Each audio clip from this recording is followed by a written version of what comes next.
Concrete isn't just for sidewalks anymore. When it's done right, it can rival marble, smooth, sculpted, and industrially elegant. I wanted that look in my kitchen, but without the $3,000 price tag of stone. So I decided to pour my own concrete countertops, the kind that look premium, feel solid, and cost less than a weekend's worth of takeout.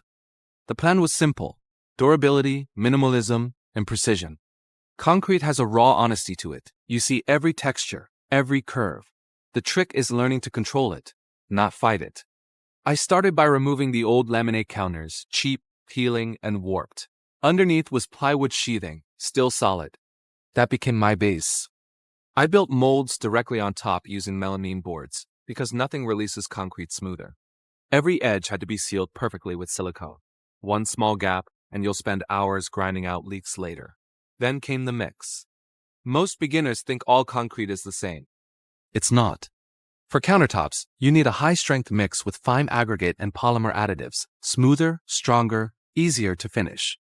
I used a 5,000 psi blend, then added a small amount of pigment, charcoal gray. Not too dark, just enough to mimic natural stone. The goal wasn't to hide the concrete's character, but to elevate it. Mixing is an art. Too dry and you'll trap air pockets. Too wet and it'll crack while curing. I aimed for the consistency of thick oatmeal, heavy but pourable. I sprayed a light coat of form release oil inside the molds, then started pouring, working in layers. Each pass, I tapped the sides with a rubber mallet to push out trapped air. Those tiny bubbles are what ruin an otherwise perfect surface. Once the molds were full, I leveled everything with a straight edge, smoothing the top in long, slow passes. The trick is patience. The more you touch it, the worse it gets. Let the material settle. I covered it with plastic sheeting and walked away for 2 days.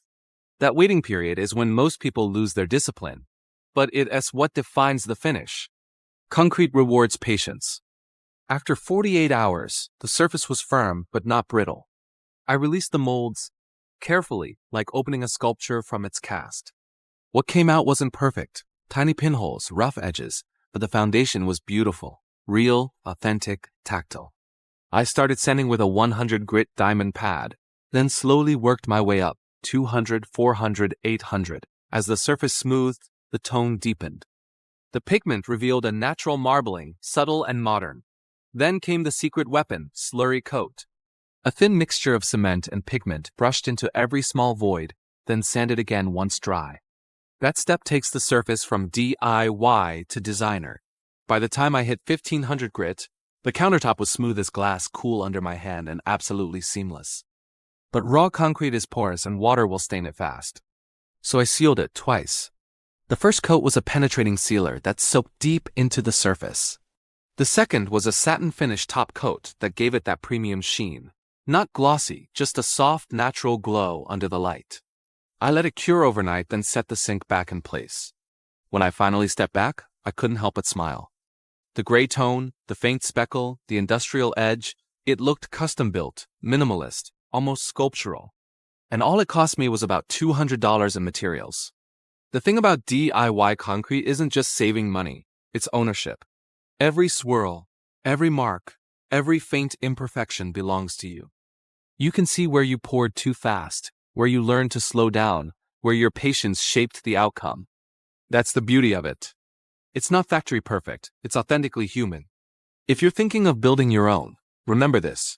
Premium isn't about money, it's about execution. Measure carefully. Mix intentionally. Seal like a perfectionist. Do that, and even concrete, the simplest of materials, can look like art, because in the end, luxury isn't a product. It's a mindset.